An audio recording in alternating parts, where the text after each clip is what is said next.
रंग रोगन कहाँ से चढ़ेगा जब 14% आबादी के पास पक्का मकान ही नहीं है? तो अब झोपड़े पे कहाँ से रोगन कीजिएगा? कि एक से एक महानुभाव केंद्रीय मंत्री है, वो कभी किसी दूसरी जाति को दोषी ठहरा देते हैं और तो और कभी विपक्ष को दोषी ठहरा देते हैं। तो आप क्या कर रहे हैं साहब?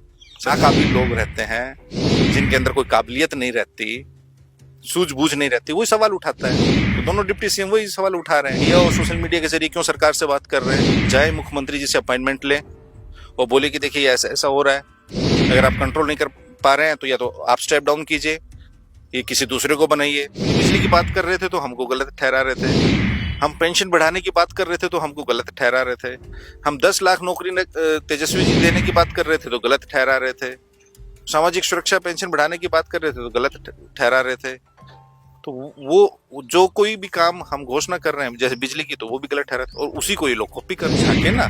पहले वो चिराग पासवान, उपेंद्र कुशवाहा जी और मांझी जी की जो शंकाएं हैं, अपेक्षाएं हैं, उनको शांत कर दे, फिर ना हमसे बात करें। भूखे पेट रह सकते हैं लेकिन अपने मत के अधिकार का हनन नहीं होने देंगे, ये बात आप जान लीजिए। ये कोई कल्पना नहीं कर रहा है कि अगर जिसका नाम कटेगा तो रिएक्शन क्या होगा सोसाइटी ना। तो है ना, तेजस्वी जी आगे आगे हैं और ये सरकार पीछे पीछे है। उसमें अकेले तेजस्वी जी के पीछे बिहार सरकार, भारत सरकार के मंत्री, बिहार सरकार के मंत्री, मुख्यमंत्री, दो डिप्टी सीएम बने बैठे हैं। उनको रोजगार का आर नहीं पता।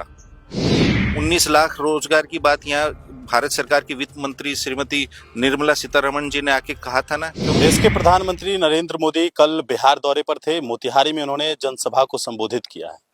प्रधानमंत्री नरेंद्र मोदी ने रोजगार देने की बात कही, साथ ही साथ लगातार जो सवाल उठाए जा रहे थे, जंगल राज की बात हो रही थी। हालांकि प्रधानमंत्री ने इस बात का जिक्र नहीं किया और उन्होंने कहा कि पहले लोग अपने घर पर रंग रोगन तक नहीं करवाते थे और कई ऐसे सवाल हैं। बिजली की बात हो रही थी, तेजस्वी यादव ने 200 यूनिट फ्री बिजली देने की बात कही अगर वो सत्ता में आते हैं तब, लेकिन एनडीए सरकार ने 125 यूनिट बिजली फ्री की है। कई ऐसे सवाल हैं। हमारे साथ बातचीत करने के लिए राष्ट्रीय जनता दल के नेता, राज्यसभा सांसद संजय यादव हैं। प्रधानमंत्री नरेंद्र मोदी कल आए और जो उन्होंने कहा, पहला सवाल ये कि रंग रोगन कोई लोग अपने घर पर नहीं करवाते थे, ऐसा प्रधानमंत्री का कहना है। तो क्यों नहीं कराते थे? उन्होंने ये नहीं कहा ना। प्रधानमंत्री जी को ये बताना चाहिए कि गुजरात में अभी भी उनको शायद जो 2023 में महागठबंधन की सरकार ने जो सामाजिक आर्थिक सर्वेक्षण किया 2023 में, तेजस्वी जी के 17 महीने के कार्यकाल में, प्रधानमंत्री जी को शायद ये नहीं पता है कि बिहार में अभी भी 14% लोग झोपड़ी में रहते हैं। ये उस सर्वेक्षण की फाइंडिंग है कि 14% बिहार में ऐसे लोग हैं जो अभी भी खपरेल में झोपड़ी के घर में रहते हैं। 20 साल से इनकी सरकार है, 11 साल से वो स्वयं प्रधानमंत्री हैं।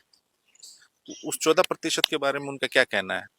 और प्रधानमंत्री जी ये बताएं कि 1990 में कितने प्रतिशत लोगों के पास पक्का घर था और कितने प्रतिशत के पास कच्चा घर था, और 2005 आते आते कितने प्रतिशत लोगों के पास कच्चा घर और पक्का घर था, तो वो बताएं। इसमें उन्होंने क्या असाधारण किया है कि जो ये बात कह रहे हैं? 14% लोग झोपड़ी में रहते हैं। ये 20 वर्षों की इस नकारा और निकम्मी सरकार की असफलता का प्रत्यक्ष प्रमाण है। 14% लोग झोपड़ी में रहते हैं बिहार के।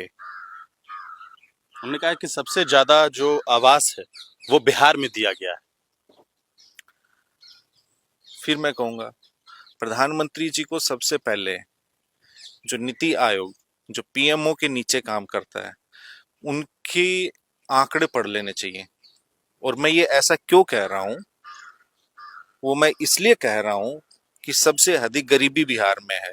20 सालों की सरकार इनकी होने के बावजूद और 11 सालों से डबल इंजन की सरकार होने के बाद सबसे अधिक गरीबी बिहार में, सबसे अधिक बेरोजगारी बिहार में, सबसे अधिक पलायन दर बिहार में, सबसे अधिक अशिक्षा बिहार में, सबसे कम साक्षरता दर बिहार में, सबसे कम रोजगार बिहार में। तो ये जो आंकड़े हैं, सबसे कम ग्रेजुएट केवल बिहार में 7% ऐसे लोग हैं जिन्होंने स्नातक की तक की पढ़ाई की है। इसका दोषी कौन है? आप उदारीकरण के बाद से जो लिबरलाइजेशन का दौर हुआ, उसके बाद जो हमारे देश की अर्थव्यवस्था मजबूत हुई, उसके अनुपात में आपने 20 साल में बिहार को क्या दिया है? और जो बिहार आगे बढ़ा, जो बिहार के विकास को गति मिली, वो 2004 से लेके 2009 का जो कालखंड था, जिसमें आदरणीय हमारे राष्ट्रीय अध्यक्ष श्री लालू प्रसाद जी यूपीए 1 में सरकार में थे, रेल मंत्री थे, और राष्ट्रीय जनता दल पूरे देश की दूसरी सबसे बड़ी पार्टी थी। हमारे 24 सांसद थे। उन 24 सांसदों के बल पे, दिल्ली में हमारी ताकत के बल पे, यूपीए 1 में बिहार को, उस वक्त 2005 में सरकार बन गई थी एनडीए की, उन्होंने 2 लाख करोड़ उस 5 वर्ष में दिया बिहार को। क्यों दिया? क्योंकि 1990 से लेकर 2005 तक उन्होंने देखा जिस प्रकार से बिहार के साथ भेदभाव हुआ, बिहार के विकास कार्यों के लिए राशि आवंटित नहीं की जाती थी। क्यों नहीं की जाती थी? 1998 से लेकर 2004 तक कितने वर्ष हुए? 6 वर्ष श्रद्धेय श्री अटल बिहारी वाजपेयी जी की सरकार थी, और बिहार अकेला ऐसा प्रदेश था जिसमें 1 दर्जन से अधिक कैबिनेट मंत्री भारत सरकार में थे। उनका पोर्टफोलियो बताऊं? नीतीश जी रेल मंत्री थे, स्वर्गीय रामविलास पासवान जी मंत्री थे, स्वर्गीय जॉर्ज फर्नांडिस साहब मंत्री थे, सीपी ठाकुर जी मंत्री थे, शत्रुघ्न सिन्हा जी मंत्री थे, हुकुमदेव नारायण यादव जी मंत्री थे, दिग्विजय सिंह जी मंत्री थे। कितने 12 कैबिनेट मंत्री, इवन देश के खजाने के मंत्री यशवंत सिन्हा जी बिहार से थे, वो मंत्री थे। 12 कैबिनेट मंत्री, श्री शरद यादव जी उस वक्त एनडीए में थे, वो बिहार से मंत्री थे।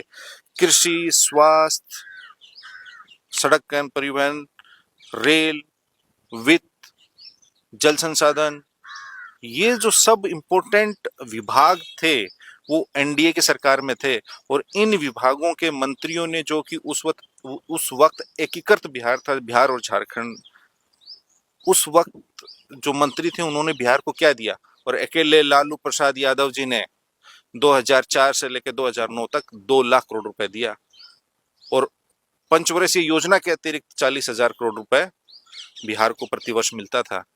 जितने ये पुल पुलिया, पटना से लेके हर जगह ग्रामीण सड़कें, 1 लाख किलोमीटर से अधिक ग्रामीण सड़कें यूपीए 1 में बनी।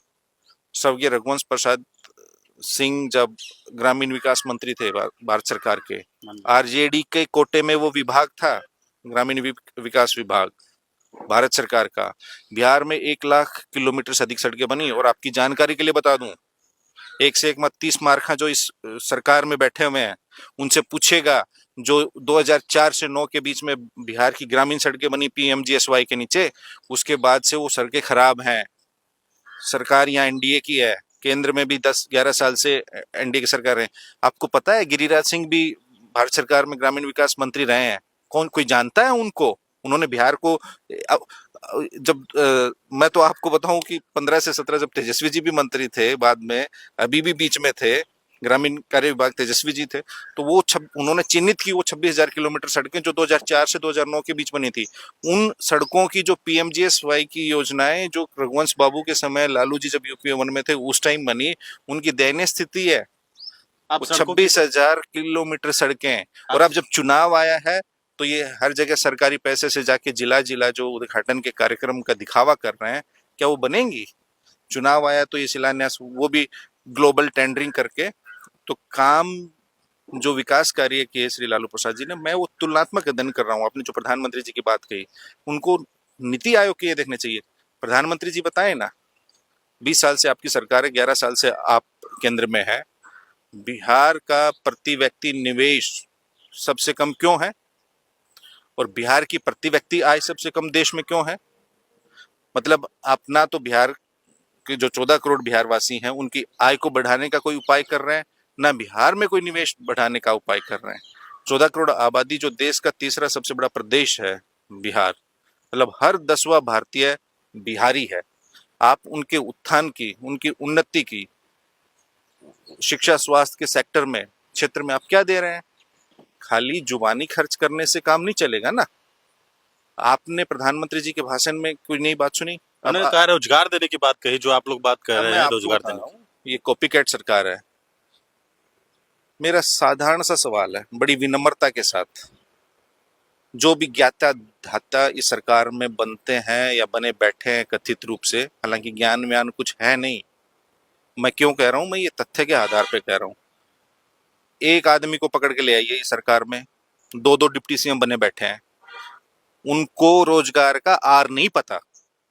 19 लाख रोजगार की बात यहाँ भारत सरकार की वित्त मंत्री श्रीमती निर्मला सीतारमण जी ने आके कहा था ना, क्यों? जब तेजस्वी जी ने 10 लाख सरकारी नौकरियों की बात की तो उन्होंने 19 लाख रोजगार की बात कही थी। मतलब नौकरी के बदले रोजगार, नौकरी में और रोजगार में फर्क रहता है। उस 19 लाख में से कितने लोगों को इन्होंने रोजगार दिया 5 साल में? आप 19 लाख रोजगार दे नहीं पाए अपने वादे के अनुसार, अपने घोषणा पत्र के अनुसार, और आप कह रहे हैं 1 करोड़ दे देंगे। उन्होंने तो मंच से ऐलान किया है कि हम देंगे, रोजगार और सरकारी नौकरी दोनों देंगे। प्रधानमंत्री जी हाथ जोड़ के आपसे पूछ रहे हैं, आपने 2014 में सालाना प्रतिवर्ष 2 करोड़ नौकरियां देने की बात की थी। आप 11 साल से हैं, पूरे देश में इन्होंने 10 लाख नौकरियां नहीं दी हैं। ये अकेले बिहार में 1 करोड़ रोजगार दे देंगे? मूर्ख हैं यहाँ के लोग, आपकी बात पे विश्वास करेंगे? कहा था नहीं कहा था कि हम 2 करोड़ नौकरी देंगे उन्होंने सालाना? कहा था 14 में कहा था या नहीं कहा था? इसी बिहार में आके जहाँ कल प्रोग्राम था मोतिहारी में, उसके बगल में कहा था इसी ये बंद चीनी मिल की इस बंद चीनी मिल को शुरू करवा के इसी की चीनी से मैं चाय पीऊंगा, उस पर कोई जिक्र किया? इसी बिहार में कहते थे कि मैं स्मार्ट सिटी बनाऊंगा देश में। आपने बिहार में बता दीजिए कौन सी स्मार्ट सिटी बनी है? हाँ, स्मार्ट सिटी तो नहीं बनी, लेकिन सबके घर में स्मार्ट मीटर जरूर लगा दिया पूंजीपतियों को पैसा देने के लिए। तो दे तो रहे, बिजली फ्री कर दिया उन्होंने। बता रहे हैं ना, आपको पता है कैसे बिजली मिलेगी, हम भी जानते हैं ना। ये तो तेजस्वी जी ने घोषणा की थी, बोलते थे कि कैसे देंगे। और जो 1 करोड़ की आपने बात की, हमारा संकल्प पत्र 2024 का राष्ट्रीय जनता दल का लोकसभा चुनाव का घोषणा पत्र उठा के देख लेना, उसमें सबसे पहले 1 करोड़ रोजगार का हमने वादा किया था। वो देश भर में किया था, जब अगर हम उस सरकार का अंग बनेंगे तो। ये सारी चीजें हूबहू कॉपी करते हैं, लेकिन इनको ये नहीं पता उसको इम्प्लीमेंट कैसे करेंगे। अगर तेजस्वी जी कोई कहते हैं, उसके पीछे वो अध्ययन करते हैं। उन्होंने बिजली की क्यों कही? उन्होंने माई बहन मान योजना में 2,500 रुपए देने की क्यों बात कही? उन्होंने ये क्यों कहा कि हम सामाजिक सुरक्षा पेंशन में वृद्धा पेंशन जो 400 रुपए थी उसको 1,500 करेंगे? जो देखा देखी इन्होंने 1,100 रुपए किया। क्योंकि वो हर जिला पिछले 6 महीने में 3 बार घूम चुके हैं। 18,000 किलोमीटर से अधिक सड़क मार्ग से वो यात्रा कर चुके हैं। कौन किया है? पूरी आप नीतीश कुमार जी की कैबिनेट भी आप शामिल कर लीजिएंगे तो इतना कोई ट्रैवल नहीं किया है। एक एक घर, दुखिया के घर गए हैं, पीड़ित के घर गए हैं। उन्होंने जमीन से ये आवाज उठाई और उसको सुना, जमीन की आवाज को, और उसके अनुसार ऐसे नहीं किया कि कोरी घोषणा की है, उसका अध्ययन करके वो फिजिबल है या नहीं है, क्या मैं उसको एग्जीक्यूट कर पाऊंगा या नहीं कर पाऊंगा। विशेषज्ञों से उन्होंने राय ली, मशवरा किया, तब जाके वो कोई बात कहते हैं। क्योंकि वो खाली कहने भर से कुछ नहीं कहते, ये बिना अड्डी की जुबान है, कुछ भी बोल देगा कोई भी। 1 करोड़ का कोई दूसरा आदमी कह देगा मैं 10 करोड़ दूंगा, जैसे इन्होंने 2 करोड़ नौकरी सालाना कही थी 11 साल में। अब तक तो 22 करोड़ को दे देने, सरकारी नौकरी दे देनी चाहिए थी। देश भर में उन्होंने 10 लाख नौकरियां नहीं दी है। ये तो बिहार में कहां से दे देंगे आप? बिहार में आइए, आप कहिए कि हम बिहार में उद्योग धंधे लगाएंगे, आइए कि बिहार में हम पलायन रोकेंगे, बिहार की साक्षरता दर को बढ़ाएंगे, बिहार में जो प्रति व्यक्ति आय है उसको बढ़ाएंगे, किसानों की आय दुगुनी करेंगे। इन्होंने तो 2022 तक भी बोलते थे किसानों की दुगुनी आय करेंगे। ये तो ये कहते थे कि 2022 तक पूरे देश में किसी आदमी के पास, किसी नागरिक के पास कच्चा मकान नहीं रहेगा, ये तो ये भी कहते थे। लेकिन मैंने बताया इसी सरकार का आंकड़ा, बिहार में 14% के पास झोपड़ी है। तो आपकी तो हर बात बैकफायर करती है। आप सिर्फ आते हैं, तुकबंदी करते हैं, मोतिहारी से माया मोतिहारी को मुंबई बना देंगे, गया जी को गुड़गांव बना देंगे, फलना को फलना बना देंगे। तुकबंदी से काम नहीं चलता। जो आप भाषणों में पंच लाइन्स यूज करते हैं ना, वो अब जनता समझ चुकी है। जंगल राज की बात होती है, जंगल राज की चर्चा इस बार प्रधानमंत्री ने नहीं की। हालांकि रंग रोगन नहीं चढ़ता, ये बातें उन्होंने कही, लेकिन जंगल राज की बात नहीं की। रंग रोगन कहां से चढ़ेगा जब 14% आबादी के पास पक्का मकान ही नहीं है? तो अब झोपड़ी पे कहां से रंग रोगन कीजिएगा? और 14% आबादी के पास अगर झोपड़ी नहीं है तो उसका दोषी कौन है? 20 साल से आप बैठे हैं सरकार में, डबल इंजन की सरकार है।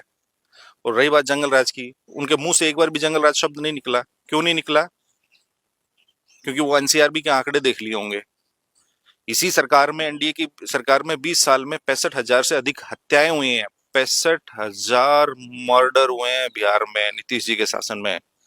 आप समझ लीजिए 65,000 बहनों के भाई मरे हैं, किसी के पिता मरे हैं, किसी के बेटा मरे हैं, क्योंकि बदहाल विधि व्यवस्था। 65,000, 25,000 अपहरण हुए हैं,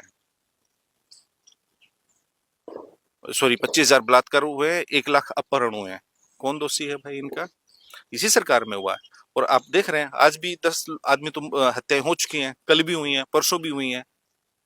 कभी मौसम को दोषी ठहरा देती है पुलिस, कभी किसानों को दोषी ठहरा देती है, कभी बेरोजगारी को दोषी ठहरा देती है। और तो और इनके एक से एक महानुभाव केंद्रीय मंत्री है, वो कभी किसी दूसरी जाति को दोषी ठहरा देते हैं, और तो और कभी विपक्ष को दोषी ठहरा देते हैं। तो आप क्या कर रहे हैं साहब सरकार में बैठ के? मतलब आपका इकबाल खत्म हो चुका है। इनके अंदर आत्मबल और आत्मविश्वास ही नहीं बचा है कि हम कैसे कंट्रोल करें। और ये सामूहिक चिंतन का विषय है बिहार के लिए कि अपराध, गुंजन खेमका की 2018 में हत्या होती है, फिर उनके पिता की 2025 में भी हो जाती है। ये एक केस स्टडी करने लायक विषय है। लेकिन वो लोग सवाल उठाते हैं, जब भी कोई सवाल उठाते हैं तो लालू प्रसाद यादव के शासनकाल के ऊपर सवाल उठाते हैं। ललन सिंह ने आज भी सवाल उठाया, उन्होंने कहा कि पहले सड़कें नहीं थी। मैं, जो लोग हैं ना, मैंने कहा आप ये बताइए ना कि आपने 11 साल में क्या किए। आपको पता है बिहार से कितने केंद्रीय मंत्री हैं? मैं पूछता हूं आपके चैनल के माध्यम से बिहार वासियों से, आप ये बताइए बिहारवासी कि केंद्र में बिहार से कितने मंत्री हैं? नंबर 1। नंबर 2, अगर हैं तो आपको पता है उनका विभाग कौन सा है? नंबर 3, अगर वो जिस विभाग के मंत्री हैं उस विभाग से उन्होंने बिहार को क्या दिया है? लालू प्रसाद जी ने जो इनके साम्राज्य को तोड़ा, जिन्होंने इस सोच को विखंडित किया, अभी भी वो 220 साल से आप सरकार में बैठे हैं। और आप अब दोष दे दीजिएगा, अभी हमारे नेता ने कहा कि कल ही कहा कि सम्राट अशोक को, चंद्रगुप्त मौर्य को, शहंशाह सूरी को कि वो काम नहीं करने दे रहे। कौन कहता है सड़कें नहीं थी? आप ये बताइए जब बिहार में 2005 में सड़कें थी, प्रति व्यक्ति कितनी किलोमीटर सड़कें थी, आज कितनी है? उसमें बनाया किसने? वो तो भारत सरकार के 2004 से लेकर 14 में जो बिहार को पैसा मिला उससे हुआ। आपने 2015 में यही आ रहा कि रमना मैदान में जो पैकेज की घोषणा की थी उसका स्टेटस बताइए ना। आप अपने विभाग का बताइए ना कि आपने आपके विभाग ने बिहार को क्या दिया है। और आप ये बताइए ना कि 2005 में हर बिहारी पे प्रति व्यक्ति कर्ज कितना था और आपके शासन में कितना है? आपको पता है? आपकी जानकारी के लिए बता दूं, प्रतिदिन बिहार सरकार 65 करोड़ रुपए ब्याज देती है। इतना कर्ज उठा रखा है इन्होंने, 65 करोड़ रुपए प्रतिदिन का खाली ब्याज देती है। आप लाद रहे हो। और पहले ये 2005 से पहले राज्य सरकारों के पास ये सुविधा नहीं थी कि वो डायरेक्ट किसी से कर्ज लेके विकास कार्य करा सके। लेकिन अब तो बिजली फ्री करने की बात कर रहे हैं, तो क्या अब उसमें भी कर्ज बढ़ेगा? आप देख लीजिएगा ना, यही मुख्यमंत्री जी बोलते थे कि बिजली फ्री करने से गलत कोई निर्णय नहीं हो सकता, ये हो ही नहीं सकता। उन्होंने किया है। इस सरकार के मुखिया और जो संबंधित विभागों के मंत्री हैं ना, मैंने कहा कोई गहन अध्ययन नहीं करता है। क्यों नहीं करता है? जानकारी नहीं है। हम फ्री बिजली की बात कर रहे थे तो हमको गलत ठहरा रहे थे। हम पेंशन बढ़ाने की बात कर रहे थे तो हमको गलत ठहरा रहे थे। हम 10 लाख नौकरी तेजस्वी जी देने की बात कर रहे थे तो गलत ठहरा रहे थे। सामाजिक सुरक्षा पेंशन बढ़ाने की बात कर रहे थे तो गलत ठहरा रहे थे।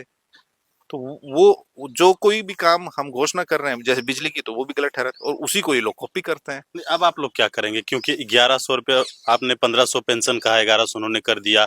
आपने कहा बिजली फ्री करेंगे, 125 यूनिट उन्होंने फ्री कर दिया। तो बेसिक नीड थी। अब क्या करेंगे तो आप देखिएगा ना। सारी घोषणाएं तो उन्होंने कॉपी कर ली। अरे आप देखिए, हम जमीन से जुड़े हैं, हमको पता है जमीन पे कितनी समस्याएं हैं। ये तो हम 10 महीने से कह रहे हैं। अब ये चुनाव आया तो 1 महीने पहले करके दिखा रहे हैं। जनता अपने जैसा ही जनता को समझते हैं। जनता बहुत जागरूक है, सामाजिक रूप से भी, राजनीतिक रूप से। और क्या करेंगे तेजस्वी जी, वो तो अपने वो बताएंगे ही। अभी लेकिन इतना तो है ना, तेजस्वी जी आगे आगे हैं और ये सरकार पीछे पीछे है।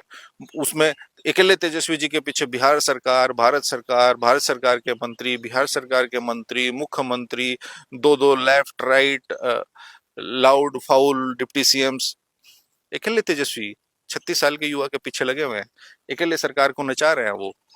प्रधानमंत्री जी मुखिया के चुनाव की तरह आ रहे हैं बिहार, लेकिन क्या देके जा रहे हैं? उनके पास कुछ बोलने के लिए है? आप ही बता दीजिए, कल के भाषण में आपको क्या नई चीज मिली?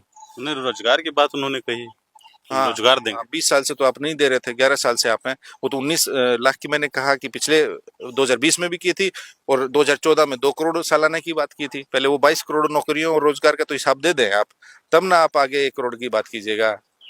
आप 10 लाख सरकारी नौकरी दे नहीं पाए हैं, आप 1 करोड़ रोजगार की बात करें। और रोजगार कहाँ से दीजिएगा? आपको ब्लूप्रिंट बताना ना पड़ेगा कि मैं 1 करोड़ रोजगार कहाँ से दूंगा। भाई फैक्ट्री है यहाँ, आप कहाँ से दीजिएगा? उद्योग धंधे लगाओगे तभी ना रोजगार दोगे। जब आप उद्योग धंधे लगा नहीं रहे हैं तो कहाँ से देंगे आप? हम तो बता रहे थे ना कि हम 10 लाख नौकरी देंगे तो ऐसे ऐसे देंगे, जो इन महानुभावों को ये भी नहीं पता था कि इतनी रिक्तियां भी हैं विभाग में। अभी तो बहुत कुछ है, देखते जाइए ना।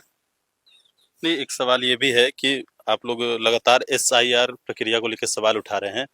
आज मीटिंग भी होने वाली थी इंडिया अलायंस की, क्या मीटिंग है, वर्चुअल मीटिंग है, वर्चुअल होगी। मीटिंग है? हाँ, लेकिन क्या आगे क्या प्रक्रिया रहेगी? नेता प्रतिपक्ष ने लेटर लिखा है प्रक्रिया कि ऐसा है, जनता प्रक्रिया बताएगी। अब लोग भूखे पेट रह सकते हैं लेकिन अपने मत के अधिकार का हनन नहीं होने देंगे, ये बात आप जान लीजिए।